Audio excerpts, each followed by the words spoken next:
I ought to say, that, just to put this in its context, because we've got rather a long reading tonight and we're going to have to truncate it slightly, that this is the occasion when David was going into exile. Absalom, that rogue scoundrel of a son, has usurped the throne of David, and David is running for his life. And as he leaves Jerusalem, crosses over the Kidron and makes his way across up the Mount of Olives and out to the wilderness, that's where we break into the story. 2 Samuel 15. We read from verse 24. There was Zadok also, and also the Levites with him, bearing the ark of the covenant of God. And they set down the ark of God, and Abiathar went up until all the people had finished crossing over from the city. Then the king said to Zadok, carry the ark of God back into the city. If I find favor in the eyes of the Lord, he will bring me back and show me both it and his dwelling place. But if he says thus, I have no delight in you, here I am. Let him do to me as seems good to him. The king also said to Zadok the priest, are you not a seer? Return to the city in peace, you and your 2 sons with you. Ahimaaz, your son, and Jonathan, the son of Abiathar, see, I will wait in the plains of the wilderness until word comes from you to inform me. Therefore, Zadok and Abiathar carried the ark of God back to Jerusalem, and they remained there. So David went up by the ascent of the Mount of Olives, wept as he went up. He had his head covered as he went barefoot, and all the people who were with him covered their heads and went up, weeping as they went up. Then someone told David, saying, Ahithophel is among the conspirators with Absalom. And David said, O Lord, I pray turn the counsel of Ahithophel into foolishness. Now it happened when David had come to the top of the mountain where he worshipped God, there was Hushai, the Archite, coming to meet him, with his robe torn and dust on his head. And David said to him, if you go on with me, then you will become a burden to me. But if you return to the city and say to Absalom, I will be your servant, O king, as I was your father's servant previously, so I will now also be your servant, then you may defeat the counsel of Ahithophel for me. And do you not have Zadok and Abiathar the priests with you there? Therefore it will be that whatever you hear from the king's house, you will tell to Zadok and Abiathar the priests. Indeed, they have there their 2 sons, Ahimaaz, Zadok's son, Jonathan, Abiathar's son, and by them you shall send me everything you hear. So Hushai, David's friend, went into the city, and Absalom came into Jerusalem. Chapter 17, please, and verse 15. Now Hushai said to Zadok and Abiathar the priests, thus and so Ahithophel advised Absalom and the elders of Israel, and thus and so I have advised. Now therefore send quickly and tell David, do not spend this night in the plains in the wilderness, and speedily cross over, lest the king and all the people who are with him be swallowed up.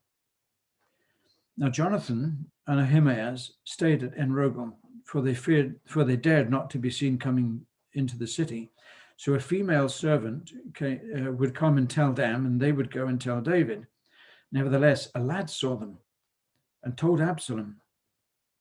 But both of them went quickly, came to a man's house in Bahurim, who had a well in his court, and they went down into it. Then the woman took and spread a covering over the well's mouth and spread ground grain on it, and the thing was not known. And when Absalom's servants came to the women of the house, they said, where are Ahimaaz and Jonathan? So the woman said to them, they've gone over the water brook. And when they searched and could not find them, they returned to Jerusalem. It came to pass, after they departed, that they came up out of the well and went and told King David and said to David, arise, cross over the water quickly, for thus has Ahithophel advised against you. So David and all the people who were with him arose and crossed over the Jordan. By morning light, not one of them was left who had not gone over the Jordan. And lastly, in chapter 18, please, verse 19, then Ahimaaz, the son of Zadok, said, let me run now and take the news to the king, how the Lord has avenged him of his enemies. Joab said to him, you shall not take the news this day, for you shall take the news another day. But today you shall take no news, because the king's son is dead. Joab said to the Cushite, go tell the king what you've seen. So the Cushite bowed himself to Joab and ran. And Ahimaaz, the son of Zadok, said again to Joab, but whatever happens, please let me also run after the Cushite. Joab said, Why will you run, my son, since you have no news ready? Whatever happens, he said, let me run. So he said to him, run. Then Ahimaaz ran by way of the plain and outran the Cushite. David was sitting between the two gates, and the watchman went up to the roof over the gate, to the wall, lifted his eyes and looked, and there was a man running alone. And the watchman cried out and told the king, and the king said, if he is alone, there is news in his mouth. And he came rapidly and drew near. Then the watchman saw another man running, and the watchman called to the gatekeeper and said, there is another man running alone. And the king said, he also brings news. So the watchman said, I think the running of the first is like the running of Ahimaaz, the son of Zadok. And the king said, he is a good man and comes with good news. So Ahimaaz called out and said to the king, all is well. And then he bowed down with his face to the earth before the king and said, blessed be the Lord your God, who has delivered up the men who raised their hand against my lord the king. And the king said, is the young man Absalom safe? Ahimaaz answered, when Joab sent the king's servant and me, your servant, I saw a great tumult, but I did not know what it was about. And the king said, turn aside and stand here. So he turned aside and stood still. Just then the Cushite came, and the Cushite said, there is good news, my lord the king, for the Lord has avenged you this day of all those who rose against you. And the king said to the Cushite, is the young man Absalom safe? So the Cushite answered, may the enemies of my lord the king and all who rise against you to do harm be like that young man.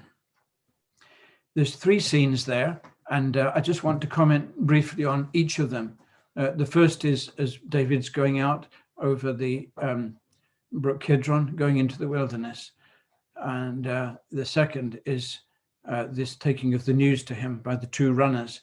And the third is after the battle and Absalom's dead, and the news is brought back to David about the victory. They're the three scenes. So very briefly, the first one of them concerns Zadok and Abiathar and the Levites bringing the Ark of the Covenant out of Jerusalem and David's response to that. I don't want to sound before you tonight too critical of Zadok and Abiathar, because I think they had the right motivation. I think their roots were in the right place, just that the fruit was a bit wonky and they got it wrong. And David put right what was wrong in their thinking. David's theology here is correct. The Ark of the Covenant had to do with God's presence among his people. And that was on the basis of a covenant, the covenant that he'd made with them at Sinai. And it was on the basis of a law and their obedience. It was a conditional covenant. It was conditional on their obedience to the law that he also gave them at Sinai. So there was never any excuse for using the Ark of the Covenant like a lucky charm. You didn't wheel this thing out to battle and flash it in front of your enemies to dazzle them and therefore bring God into your military strategy and so on, as if he would tick your boxes. That was not the thing. Israel had failed in that already. You remember in the early part of 1 Samuel, they'd done exactly that. So what one commentator commented on that incident said it was rabbit foot theology. And that's about all it was. Treating the Ark of God like a lucky charm. And David would have nothing to do with that. So he says that it was to be taken back. His thinking here is absolutely clear. David's thinking is crystal clear. He sees himself as being in the hand of God, not God in his hand. What we've got here is not, with David's speech to Zadok and Abiathar, it's not weak resignation. This is not, oh, woe is me, poor is me. He knows that he's in the hand of God and God will sovereignly do with him what he will do. And he knows there's promises that God's made of him. He also is aware of his sin and his failure. And he's saying, I'm in the hand of God. It's not weak resignation. It's robust submission. That's what we find here in David's attitude. It's faith that's shining brightly in a very dark hour. And there's no sense of David using God. It's David submitting himself to God. I don't know any greater demonstration of that. In fact, I'll say emphatically, there can be no greater demonstration than what we're speaking about, than what is seen in Gethsemane. And that's the Lord, of course. And in the agony of what he was to face at Calvary on the cross, and sensing that agony in the garden that had such a physical effect upon him that his perspiration became like great drops of blood falling to the ground. He cried out from that agony, "Not my will, yours be done." That's total submission, no matter what the cost. The immediate cost is total submission and faith expressed by the Son of God in the whole counsel of God. And I mean by that the Godhead that had counseled what would happen at Calvary. The Lord Jesus submitted himself to the execution of that, despite what it cost him on the cross. That's the greatest expression of what it is that we're pointing to here. So when you and I find ourselves submitting to God, as David did on this occasion, it's a pale reflection of that, of course, the sinlessness of Christ. But we come with our recognition of our failure, and we want to submit. I think when we do that, we can stand back and see what God will do with such submission, because God works with that. There's a great verse in Habakkuk, Habakkuk's little 3-chapter book. And in the beginning of the 2nd chapter, Habakkuk, having brought his complaint to God, says this. He says, I will stand my watch. I will set myself upon the rampart, and I will watch and see what he will do, and what I will answer him after he has corrected me. See that? That's submission to the hand of God. And it's what we see here in David. Just as a second part to this first scene that I just want to mention to you, because having given that sound bit of theology to Zadok and Abiathar, and I believe it was utterly sound, he then goes on to set up his 5th column in Jerusalem. There's his friend Hushai, there's Zadok and Abiathar, whom he's sending back. There's their 2 sons, Ahimaaz and Jonathan. And David is strategizing. He's putting the thing in place. And I want to say to you that those verses that describe it, 27 and 28, are in no way contradictory to the verses that precede them concerning his submission, 25 and 26. The two things are utterly complementary. When we give complete submission to God, we're still expected to use our head. People talk about blind faith. I think there's no such thing as blind faith. I don't want to get off subject here, but Moses, the faith of Moses is described as seeing him who is invisible. There is a certain sight attached with it, but there's also this thinking, this rationale, and nowhere are we told to park it in neutral. Both things go hand in hand, so there's no contradiction. This is David with wise strategy, putting things in place. But notice it's without idolatry. Had he brought the ark, had he accepted what the Levites were doing, that would have been idolatry, placing something in a piece of furniture when it's really the fellowship with God that was the essential thing. It's what that represented, of course. But David would have nothing to do with that. So it's to go back to its place, and I am in the hand of God. It's submission, but in submission, he's acting sensibly. I'm sure I've quoted this to you before, because I quote it all over the place. I once made the I was going to say unpardonable error of quoting it in Southern Ireland. You don't quote Oliver Cromwell in Southern Ireland, at least not without expecting some kickback. But I did it once inadvertently. And I'll tell you that story another time. Anyway, Oliver Cromwell said a lot of things, wise things. But he famously said, "Trust God and keep your powder dry." Did I mention that to you earlier on? Maybe one of the first time we were speaking about Amram and Jochebed waterproofing the little ark of bulrushes. You see, that's common sense. Can you imagine these two faithful parents making this little, what are you doing, Amram, Jochebed? Or we're making this little boat to put our baby and we're going to float him out in the Nile. Well, that's going to leak. You better make it waterproof. No, we trust in God. You see the ridiculousness of it?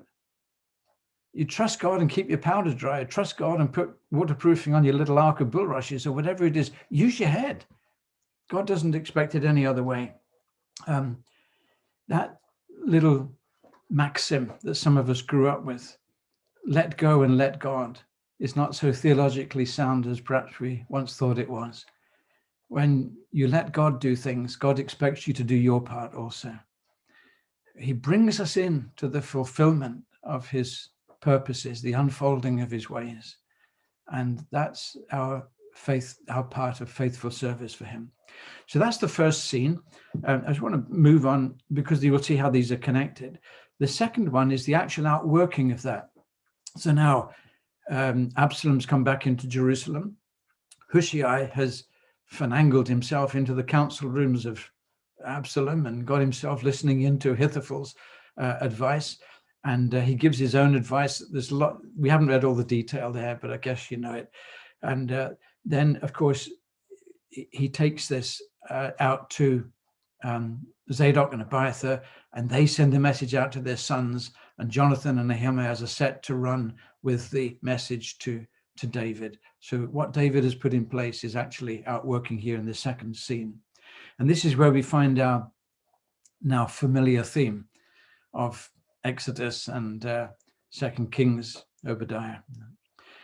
And the thing I want to say to you once again is, I hope you don't think I'm just harping on one string here, but the thing I want to point out to you again, brothers and sisters, is this, that it appears so fragile a thing, doesn't it? You think, for example, of Hushai to begin with. Hushai is in a precarious position here. Absalom's already looked on him with suspicion. And he's in a very precarious, vulnerable position. The good old Hushai stands his ground, and he's very wise. And I know we can take issue with telling porcupines and that, but I'm not dumbing that down, by the way. Truth is an important thing. But the scriptures don't comment on that. What we're seeing through this is the overarching, overworking hand of God. And he's doing it through some also rans. Some people who may appear to be inconsequential, but were far from it in their dealings. So Hushai, his precarious position is one thing. There are the two runners, Jonathan and Ahimaaz. And they're seen by a lad, and Absalom sends his soldiers out after them. And they're climbing down a well, and a woman comes and puts the covering on and puts some grain on top of that to dry in the sun to cover them up. And it all looks so vulnerable, so fragile. Does God really carry out the ways of God with those kind of methods? And you know the answer to that, don't you? It's a resounding yes. It's the way God does things. And I just love that about the revelation of God in the Word of God. So many times he's working in that way. Last week we were in First Kings, and in that little story about Obadiah the obscure, there's two incidents either side of it. And those two incidents are very, very different in character. One is Elijah being fed, and the other is Elijah on Mount Carmel. Elijah being fed, he's fed by ravens, and he gets his drink from a little brook. Well, that's no big shakes, is it? This is no riven rock at Rephidim. This is a little brook that eventually dries up, and it's ravens bringing him food. And when that all finishes, God sends him to a widow who's just got just enough flour and oil for one meal. You see, it's also fragile, also vulnerable to failure, or is it? And that's the picture, one side of the Obadiah story. And then you come to Carmel, the other side, and you've got all that water being dumped on the sacrifice and the wood and the stones and the trench around it being filled. And Elijah prays, and the fire of God comes down, and it burns up the bull, and it burns up the wood, and it burns up the stones, and it burns up the dust, and it licks up all the water. That's phenomenal. And that's the power that we so often associate with the ways of God. We expect that because God is God. But God tells us so plainly in his word, I don't always work that way. You remember after that incident, he called Elijah down to Horeb, that's Sinai, standing at the doorway of a cave, opening of a cave. there was a great wind so strong that it broke rocks in pieces. He says God wasn't in the wind. And then after the wind, an earthquake. He says God wasn't in the earthquake. And after the earthquake, a fire, and God was not in that fire. And after the fire, the sound of gentle stillness. God was there. See, God doesn't always work in those supernatural, powerful, of course he can do. He has done, he will do. But so often, through all the ages, he's working through ordinary people like you and me in very ordinary ways. And that's what we've seen and are continuing to see. No such thing as an also-ran. We're running in the purposes of God. And there are consequences in that, though they may appear on the face of it to be quite small things. Just before we leave this point, let me just show you something in regards to David's prayer concerning Ahithophel. When he hears of Ahithophel, that means Absalom's got the chief man, the greatest advisor, counselor there is around in the whole kingdom. So David immediately prays, Lord, turn the counsel of Ahithophel into foolishness. Let me ask you something. Did God answer that prayer? Well, the answer is yes, he did, but not in the way that David prayed it. He didn't turn the counsel of Ahithophel into foolishness. Ahithophel gave very cunning, that is, wise in the ways of men, very cunning advice. What God did was he turned Absalom's into foolishness in rejecting Ahithophel's advice. So you see how God answers our prayer, but not in accordance with the prescription that we often put on those prayers. We must never presume that God answers prayers in the way that we ask them. Pray anyway and trust him and do your part. Now, very quickly, we come to this last and final reading in chapter 18. The battle is over. You know what's happened. Absalom has gone riding on his mule through the forest. His hair that he was so proud of was caught in the boughs of the string, yanks him off the mule, and he's left hanging there. Man sees him, runs and gets Joab. Joab comes and he puts 3 darts, 3 spears through the heart of Absalom. I have to wonder about Joab. Would one not have done? And then, of course, they cut down the corpse and they throw it into a pit and they pile stones over it. The whole thing is so sickening. There's a sickening air about that whole incident, isn't there? Makes us wonder. But in the back of our minds, we hear David's plaintive cry of a father. Deal gently with my son, Absalom. And then his cry afterwards. But anyway, we have to leave all that because that's not for tonight. That's the scene. And in all that scene, Joab says, now we'll send a messenger to David to tell him the victory, and he gets the Cushite to run. And Ahimaaz is there, and he's in Joab's face, isn't he? Let me run, let me run. He was no small child, Ahimaaz, but you see this kind of thing at school all the time, don't you? Let me do it, me, sir. And Ahimaaz is just desperate to run. And I think he gets on Joab's nerves so much that Joab says, oh, for goodness sake, run. And the Cushite's already well on his way, of course. So Ahimaaz runs, and you know the story. I suppose you've heard it too. We've heard a lesson lifted out of this incident that teaches us about the importance of having an account with the man of Calvary, that we must come to our own realization of what happened on the cross. And of course, that's true. It's very true. I'm just doubtful as to whether we should be taking that out of this narrative, because I don't think that's what the narrative teaches us. It's based on Joab's word to the Cushite, go and tell him what you have seen. And we've been told many times that the implication of that is that Ahimaaz had not seen what the Cushite saw, not seen the man in the tree and so on. But probably, like me, you feel uncomfortable with taking this scene and aligning it in any sense at all with Calvary. But that apart, I don't think the text actually allows us to do that, does it? Because Ahimaaz did know what had happened. I think he was just very, very reticent in telling that part to David, because he knew what David had said to Joab. about dealing gently with him. So the two men are running, but they're not running together. Note that. Jonathan and Ahimaaz had run together. And when men run together, they're running at risk, because if one is ambushed, or they're both ambushed, one might escape and still get the message through. These were single runners because it was the hour of victory. These are men with the message of good news. And David knew that when it was relayed to him. Single runner, they're bringing news. So Ahimaaz comes in. And this is just the simple point I want to leave with you finally tonight from these narratives, without pushing anything more into it. Ahimaaz had part of the story, and he was willing. I say he was willing because I don't believe it. I know it was the command of the king, but Ahimaaz was willing to stand aside and let another man come and complete the story.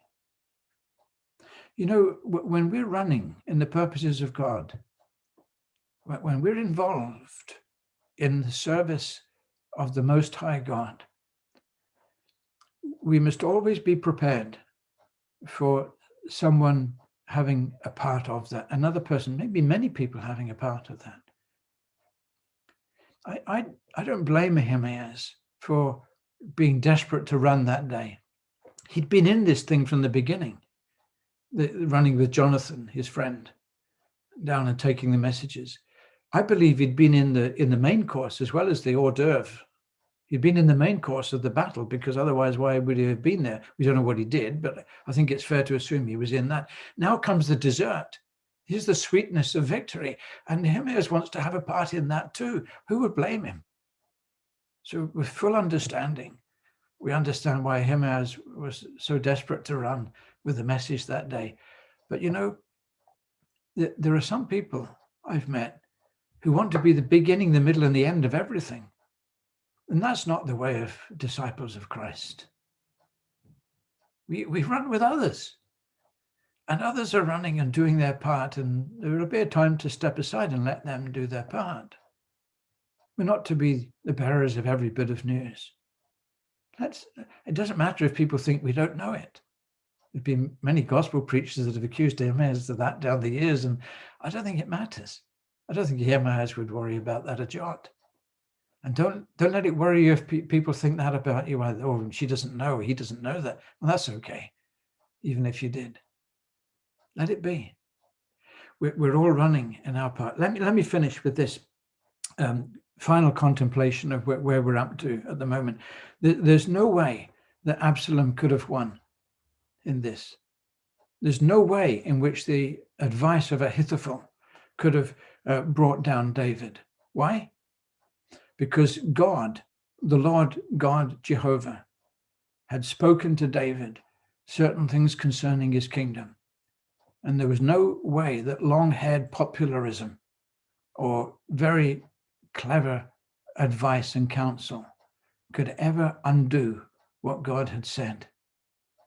So that if the ways of God are so certain, and he uses Ahimaaz's and Jonathan's and unnamed Cushites to complete the story, their part in it is not as an also ran. They're not two-bit players, however the world views us. My brother and sister, you're not, and nor ever could be. If you're involved in the work of God in any part at all, it's part of a link, of a chain linked with others and others and others in this full thing. And God looks at it and sees it as a matter of very great consequence and value.